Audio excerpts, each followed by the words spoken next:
Vous pensez connaître Tarantino, mais que se passerait-il si ses plans les plus emblématiques, ses affrontements les plus fous et ses meurtres les plus froids étaient copiés image par image à partir d'une pile de vieux films italiens que la plupart des dirigeants d'Hollywood n'ont jamais regardés? Ce soir, nous déterrons les eaux des westerns spaghetti, 12 classiques cultes si dangereux que certains ont été interdits, d'autres oubliés, mais tous ont été cités par Tarantino comme des écritures secrètes. Voici la véritable histoire des plus grands hors-la-loi du cinéma et du réalisateur qui a volé leur style. Le Grand Silence, 1968. La neige tombe, un pistolet clique, et un pistolero muet fait face à un mal si froid qu'il glace l'âme. Le Grand Silence n'est pas juste un western spaghetti, c'est une marche funèbre avec des balles, réalisé par Sergio Corbucci et mettant en vedette le stoïque Jean-Louis Trintignant dans le rôle de Silenzio. Ce film a brisé toutes les règles. Les westerns étaient censés être sous un soleil brûlant, avec des fins pleines d'espoir et des héros bien définis. Corbucci jette tout cela par la fenêtre. Ici, l'Ouest est un désert enneigé. Les héros sont condamnés et le véritable méchant, le glaçant Klaus Kinski avec son sourire, s'en va victorieux. Pourquoi Tarantino était-il obsédé par ce film? Parce qu'il osait être laid. La violence n'est jamais héroïque, seulement désespérée. La fin infâme, Silenzio, le dernier espoir, assassiné et jeté comme un déchet, était si choquante que les censeurs italiens ont exigé une fin heureuse alternative pour l'exportation. Les spectateurs à Rome ont émeuté lors des projections. Les critiques, quant à eux, ont qualifié Corbucci d'anarchiste de l'Ouest. Tarantino a décrit le final comme « les 10 dernières minutes les plus belles et les plus brutales jamais filmées ». Il a rendu hommage dans Django Unchained, la neige, les impasses désespérées et l'idée que parfois le mal triomphe, peu importe la noblesse du héros. Même le nom de code Silenzio apparaît dans Kill Bill. Et tenez-vous bien, on a dit à Corbucci qu'il avait ruiné le genre. Maintenant, son influence est partout, de The Hateful Eight à la redécouverte par Hollywood de l'anti-héros désabusé. Tarantino n'a pas seulement cité Corbucci, il l'a ressuscité. Django, 1966. Imaginez un homme couvert de boue, traînant un cercueil à travers une ville si morte qu'elle sent la pourriture. À l'intérieur, pas un cadavre, mais une mitrailleuse, assez de puissance de feu pour faire sursauter Dieu. C'est Django, le western spaghetti qui a ouvert la voie, et Tarantino ne l'a jamais oublié. Le Django de Franco Nero ne parle pas beaucoup, il laisse ses actions brutales, implacables, en dire long. Le plan d'ouverture du film à lui seul, une silhouette solitaire, cercueil à la traîne, est instantanément iconique. Tarantino a repris cette image intégralement pour Django Unchained jusqu'à la boue et la violence écrasante. Mais ce n'était pas seulement l'apparence. Django était tellement violent, tellement joyeusement sauvage, qu'il a été interdit en Grande-Bretagne pendant des décennies. La presse italienne l'a qualifié de moralement en faillite. Les enfants se faufilaient dans les cinémas. Les parents écrivaient des lettres furieuses. Mais les chiffres du box-office a coupé le souffle. C'était le film qui a convaincu les producteurs qu'on pouvait faire un western avec rien d'autre que du courage, de la saleté et un héros qui a à peine survécu à sa propre histoire. En coulisses, Corbucci et Nero se sont disputés sur la brutalité de Django. Corbucci le voulait mi-ange, mi-démon. Nero, faites-le simplement inarrêtable. Le résultat, un héros que vous soutenez mais en qui vous n'avez jamais confiance. Tarantino, toujours le pire, a rendu hommage dans la fusillade sanglante de l'église de Django Unchained. Franco Nero lui-même apparaît dans un caméo, remettant le flambeau et un verre de whisky à Jamie Foxx. Les critiques l'appellent la poignée de main cinématographique la plus explicite de l'histoire du cinéma. Sans Django, les westerns de Tarantino seraient tout en paroles, sans mordant. Pour une poignée de dollars, 1964. Il était une fois, les westerns étaient en train de mourir, délavés et ennuyeux. Puis sont venus Sergio Leone, Clint Eastwood et un tas de cadavres. Soudain, tout le monde à Hollywood plissait les yeux et transpirait. Pour une poignée de dollars n'a pas seulement inventé l'homme sans nom, il a inventé le face-à-face cinématographique. Les zooms de Leone, la menace silencieuse d'Eastwood, la partition sifflante de Morricone. Tarantino a repris ces éléments plan par plan. Le duel à trois, directement dans Reservoir Dogs. Les explosions soudaines de violence entrecoupées de moments de silence, c'est tout le rythme de Tarantino dans Pulp Fiction. Mais voici le retournement. Le film de Leone était lui-même une copie, un quasi-plagiat de Yojimbo de Kurosawa. Kurosawa a intenté un procès, a gagné et a obtenu un pourcentage des bénéfices. Eastwood, quant à lui, portait ses propres vêtements sur le plateau et a été payé une fraction de ce que John Wayne gagnait pour une seule journée de travail. Mais le succès du film a explosé à travers l'Europe et les États-Unis faisant d'Eastwood une star et de Leone un roi. Tarantino a un jour qualifié le film de « le film qui m'a appris que la tension est tout ». Il a copié le montage, les gros plans sur les yeux, les doigts qui tressaillent, la poussière suspendue dans le soleil. Leone, pour sa part, trouvait les hommages de Tarantino amusants, mais un peu trop bruyants. L'impact, Hollywood a commencé à approuver tous les scénarios de westerns étranges et violents qu'il pouvait trouver, donnant naissance à un genre et à une légende. Il était une fois dans l'Ouest, 1968. Si les westerns concernent l'attente de la violence, Il était une fois dans l'Ouest de Sergio Leone est un cours magistral sur l'attente de la violence si tendue que vous commencez à transpirer à travers votre popcorn. L'ouverture du film, 3 tueurs à gages, un moulin à vent grinçant et rien que le son d'une mouche dure plus de 10 minutes. Leone étire le temps jusqu'à ce qu'il se braise. Puis Henry Fonda, héros adoré d'Hollywood, apparaît comme un méchant tueur d'enfants. Les spectateurs ont eu le souffle coupé. Fonda a hésité à accepter le rôle. Leone lui a dit « Si tu ne le fais pas, je prendrai James Stewart et il tuera le garçon ». Fonda a cédé et une légende est née. Tarantino aime tellement cette séquence qu'il a copié toute la structure pour le climax à l'aéroport de Jackie Brown, avec des montages alternés, des regards nerveux, des face-à-face silencieux. Il emprunte même le motif résonnant de l'harmonica dans ses propres bandes sonores. Le truc de Leone est de vous faire attendre la violence, puis de rendre la violence poétique. Les critiques étaient à partager. Certains l'ont qualifié de génie opératique, d'autres de non-sens prétentieux. Le studio américain a exigé que des scènes soient coupées, transformant l'épopée de Leone en échec au box-office, mais la version intégrale est devenue une légende culte. L'harmonica envoûtant de Morricone est devenue la référence en matière de tension musicale. Au final, Tarantino n'a pas seulement emprunté à Leone, il a construit tout son style de suspense sur cette épopée jusqu'au titre de Once Upon a Time in Hollywood.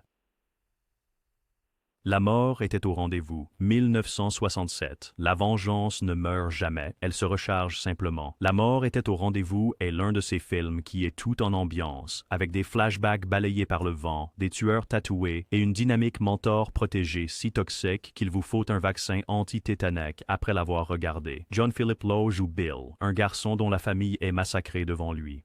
Des années plus tard, le visage de chaque meurtrier est gravé dans sa mémoire et dans celle du public, grâce à des flashbacks oniriques incessants.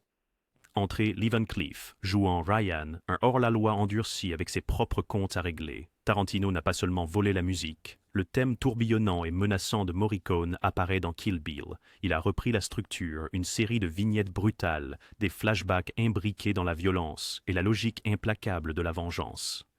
Derrière la caméra, Lowe et Van Cleef se disputaient sur le temps d'écran et le crédit. Petroni, le réalisateur, a menacé de partir après que le studio ait essayé de remonter le film en une comédie de copains.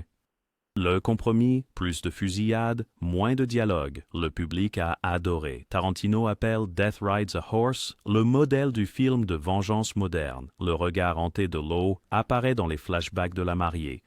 Le slogan du film, quand vous avez attendu 15 ans pour tuer un homme, quelques minutes de plus ne comptent pas, pourrait provenir directement de la plume de Tarantino. Les conséquences? Le trope, la vengeance est un plat qui se mange froid, à jamais inscrit dans l'ADN du cinéma. The Big Gun Down, 1966, qui est le véritable méchant, le hors-la-loi ou l'homme avec un badge et une rancune.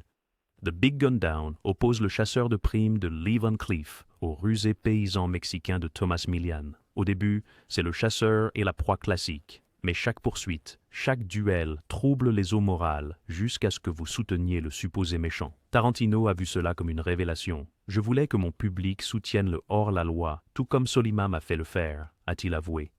La musique de Morricone, pleine de guitares hurlantes et d'harmonies sinistres, était si bonne que Tarantino l'a directement échantillonnée pour la séquence animée de Kill Bill. Il a même imité le montage. Coupure soudaine, zoom nerveux, violence qui éclate comme une migraine. Dans les coulisses, Milian improvisait la plupart de ses dialogues, ce qui exaspérait Van Cleef et ravissait le réalisateur. Le résultat, une alchimie si électrique qu'elle a presque fait sauter le plateau. Les distributeurs américains, cependant, ont coupé une demi-heure et doublé le personnage de Milian en un imbécile comique, manquant complètement le but. Les critiques européens ont adoré. Le public américain a eu droit à une version édulcorée, mais l'héritage du film perdure. Tarantino n'a pas seulement cité The Big Gun Down, il a construit des personnages entiers sur son ambiguïté morale.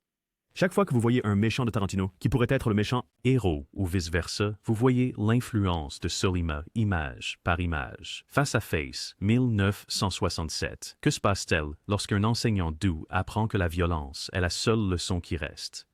Vous obtenez un western spaghetti plus intelligent et sombre que la plupart des cours universitaires. Gian Maria Volonté joue le rôle de Brad Fletcher, un professeur intellectuel qui part vers l'ouest pour soigner sa tuberculose et devient à la place le cerveau d'un gang impitoyable. Le retournement, la transformation de Fletcher est psychologique. Il ne se contente pas de prendre une arme, il manipule tout le monde autour de lui, surpassant puis surpassant son propre mentor. Tarantino a qualifié la performance de Volonté de « la métamorphose la plus effrayante de l'histoire du western ». Vous voyez des échos de Fletcher et Hans Landa, Calvin Candy et même Bill, des méchants qui sourient, complotent et séduisent avant de tuer. La production était chaotique. Volonté exigeait des réécritures sans fin, se disputant avec le réalisateur Sollima à propos de chaque scène. Les membres de l'équipe affirmaient qu'il restait dans son personnage, terrifiant les figurants et provoquant ses costards. Le résultat? Un film si troublant que les critiques ne pouvaient pas décider s'il était brillant ou insensé. Après sa sortie, les censeurs italiens ont coupé des scènes pour ambiguïté morale. Cependant, le public a adoré, faisant de Volonté une icône anti-héros et assurant que le méchant génie du mal devienne un incontournable du western. Pour Tarantino, Face à Face est la preuve ultime que l'intelligence l'emporte sur les balles, du moins jusqu'à la dernière bobine. Compañeros. Si la révolution est le chaos, alors Compañeros est le chaos avec un fusil de chasse, un faucon de compagnie et un flair pour la dynamite. Sergio Corbucci est revenu au genre qu'il a contribué à définir avec un film qui est à la fois une comédie de copains, un bain de sang et totalement irrévérencieux. Franco Nero joue le mercenaire Jodlav Peterson, oui, un Suédois avec un revolver. Thomas Milian est le bandit avec une cause. Leur alliance précaire remplie de trahisons, de double jeux et de frasques explosives était de l'or pur pour Tarantino, qui a ensuite recréé cette dynamique de duo improbable dans Django Unchained. Jack Palance en méchant fumeur de marijuana était si déséquilibré que même Corbucci a admis qu'il ne pouvait pas contrôler la performance. Palance aurait improvisé son personnage, obsédé par les oiseaux, ce qui a conduit à un chaos sur le plateau et à un pari en cours parmi l'équipe sur le nombre de scènes que son faucon perturberait. La partition entraînante de Morricone, avec sifflements et guitares espagnoles, est citée directement dans Jackie Brown. Pendant ce temps, la satire politique du film, les généraux corrompus, les révolutionnaires traîtres ont repoussé les limites. Les censeurs italiens s'inquiétaient du ton anti-américain, tandis que Corbucci haussait les épaules. S'ils ne rient pas, ils sont déjà morts. Tarantino a loué Compañeros pour son mélange de fusillade et d'humour noir. Le résultat, un western d'amitié et l'idée que la révolution pouvait être aussi drôle que sanglante. Cemetery Without Crosses, 1969. Aucune bonne action ne reste impunie. Et dans Cemetery Without Crosses, la vengeance est un aller simple pour l'enfer. Le seul western de Robert Hossein est entièrement basé sur l'ambiance, des paysages vides, des pas résonnants et la lente montée maladive vers la violence. Le film est presque silencieux, laissant les visuels sombres parler d'eux-mêmes. Chaque plan suinte la terreur, surtout la célèbre scène du dîner où l'héroïne est forcée de manger avec les meurtriers de sa famille. Tarantino vénère ce film. La scène du dîner est directement référencée dans Kill Bill, volume 2, et la caravane poussiéreuse de Bud est aussi un clin d'œil aux villes fantômes désertes de Hossein. La philosophie du film, la justice est morte, il ne reste que la vengeance. Dans les coulisses, Hossein était un perfectionniste. Il a forcé les acteurs à manger de la vraie nourriture avariée pour l'authenticité. Plusieurs ont failli vomir devant la caméra. Les critiques français ont salué le film comme un western existentialiste, tandis que le public italien était à la fois écœuré et captivé. Les États-Unis l'ont à peine sorti, craignant que le public ne le comprenne pas. Mais entre les mains de Tarantino, le film a trouvé une nouvelle vie. Il l'a projeté pour le casting et l'équipe, le qualifiant de western qui prouve que moins c'est plus, sauf quand il s'agit de vengeance. Aujourd'hui, c'est le modèle pour chaque drame moderne de tueur silencieux. Jour de colère, 1967. Faire confiance à votre mentor. Dans Jour de colère, vous cherchez des ennuis et probablement une balle. Scott de Giuliano Gemma est l'outsider ultime, un garçon d'écurie harcelé par toute une ville. Entre en scène Lee Van Cleef dans le rôle de Talby, un tireur offrant le salut à un prix. Ce qui commence comme un montage d'entraînement devient rapidement un cauchemar lorsque Scott réalise que son héros est un sociopathe manipulateur. Tarantino a volé cette relation pour le personnage de Bill dans Kill Bill, monté dans Pai Mei, et même la séquence de marche au ralenti dans la rue apparaît dans Once Upon a Time in Hollywood. Le film renverse le trope du mentor occidental. Les leçons de Talby sont brutales. Le monde se fiche de savoir si tu vis ou meurs gamin. Moi aussi. Van Cleef, désormais une superstar, a exigé des réécritures pour rendre son personnage plus menaçant. Le réalisateur, Tonino Valeria, a accepté et le nihilisme du film a choqué les censeurs. Les critiques l'ont qualifié de western où grandir signifie devenir son propre pire ennemi. Les adolescents italiens idolâtraient Gemma. Hollywood prenait des notes sur la présence glaciale de Van Cleef. En coulisses, la tension montait. Gemma en avait assez de toujours jouer l'apprenti. Van Cleef insistait pour être en tête d'affiche. Le résultat, une alchimie explosive et une histoire que Tarantino ne cesse de citer. Ne fais confiance à personne, surtout pas à tes héros. Un pistolet pour Rango, 1965. Il sourit, il charme, il te tire dans le dos. Un pistolet pour Rango rend l'anti-héros trop séduisant pour être rassurant. Giuliano Gemma joue le rôle de Ringo, un tireur soigné qui infiltre un gang en prétendant être un dandy inoffensif. Le retournement, c'est un sociopathe aux manières parfaites, abattant aussi bien les méchants que les innocents. Tarantino a volé ce type de personnage pour Vincent Vega dans Pulp Fiction, le tueur qui ressemble à votre meilleur ami, et pour Archie Hicox dans Inglourious Basterds. La séquence titre du film avec sa chanson pop entraînante et ses arrêts sur image se retrouve dans Kill Bill. La confiance désinvolte de Ringo rend la violence amusante. Les critiques ont accusé le film de glorifier le meurtre. Cependant, le public est venu en masse, faisant de Gemma une star instantanée. Le drame de production. La fin originale de Gemma le voyait mourir, mais les producteurs l'ont changé à la dernière minute par crainte d'une réaction négative de sa nouvelle base de fans. Gemma aurait détesté ce changement, estimant qu'il privait l'histoire de son âme. Tarantino n'est pas d'accord. La mort n'est jamais aussi cool qu'un retour. Le résultat, un nouvel archétype de western, le tueur que vous laisseriez sortir avec votre fille, jusqu'à ce qu'il appuie sur la gâchette. On l'appelle Trinita, 1970. Et si l'homme le plus dur de l'Ouest préférait les pads au pistolet, on l'appelle Trinita et le western que personne n'attendait. Une comédie, un film de copains et une extravagance de bagarre avec Terence Hill et Bud Spencer. Le tireur paresseux et rapide comme l'éclair de Hill se chamaille avec son grand frère mangeur de sardines. Les bagarres sont chorégraphiées comme des numéros de danse. Chaque coup de poing est donné avec un clin d'œil. Tarantino a emprunté la structure et le ton pour la séquence de Bruce Lee dans Once Upon a Time in Hollywood, où le véritable combat porte sur l'ego, pas sur la vie ou la mort. Les critiques l'ont détesté au début, l'appelant la mort du western. Les spectateurs, cependant, étaient en délire. En Italie, le film a rapporté plus que James Bond. Les enfants imitaient les bagarres burlesques dans les cours de récréation. Le genre a changé du jour au lendemain, engendrant une vague de western spaghetti comiques. Dans les coulisses, Hill improvisait la plupart de ses gags, rendant les réalisateurs fous. Spencer, ancien nageur olympique, a cassé tellement d'accessoires que l'équipe a perdu le compte. Le secret de Hill, il faisait ses propres cascades pieds nus, rien de moins. Tarantino a qualifié le film de génie sournois, preuve que même les fusillades peuvent être drôles. L'héritage ? Rire et violence côte à côte et un rappel de ne jamais sous-estimer l'opprimé. Alors, la prochaine fois que vous verrez la caméra de Tarantino s'attarder sur une fusillade enneigée, un assassin souriant ou une confrontation qui tend les nerfs jusqu'au point de rupture, souvenez-vous que ce ne sont pas juste des hommages. Ce sont des lettres d'amour à une race féroce de cinéma oublié. Quel western spaghetti ressusciteriez-vous pour le grand écran? Ou est-ce plus amusant de regarder Tarantino voler aux meilleures images par image? Préparez-vous, car la prochaine fois, nous plongerons encore plus profondément dans les histoires les plus folles que le cinéma ait jamais osé raconter.